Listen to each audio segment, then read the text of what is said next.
Selama 3 hari ke depan, dampak tidak langsung siklon tropis Roja perlu diwaspadai. Dampak tersebut berupa hujan lebat, angin kencang, dan gelombang tinggi.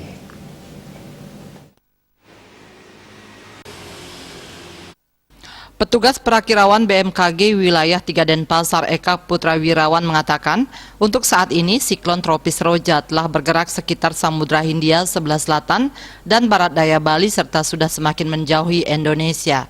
Tetapi perlu diwaspadai dampak tidak langsungnya berupa hujan lebat dibarengi petir, angin kencang dan gelombang tinggi. Untuk gelombang tinggi perlu diwaspadai di pesisir selatan Bali karena tinggi gelombang mencapai 3,5 meter.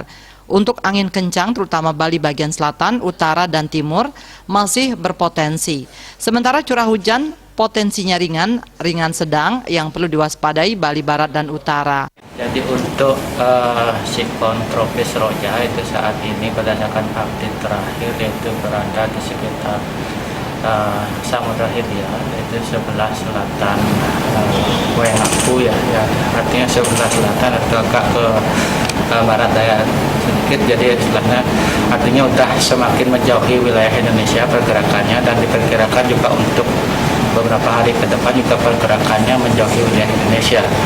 Nah, jadi tapi kita tetap perlu mewaspadai dampak tidak langsungnya. Nah, dampak tidak langsungnya ini adalah berupa hujan lebat yang dapat juga terkadang sebagai kilat petir, kemudian juga angin kencang dan juga gelombang tinggi. Nah, jadi untuk gelombang tinggi ini ya perlu diwaspadai terutama di pesisir selatan Bali karena mengingat ketinggian gelombang sampai 3 hari ke depan itu mencapai 3,5 meter.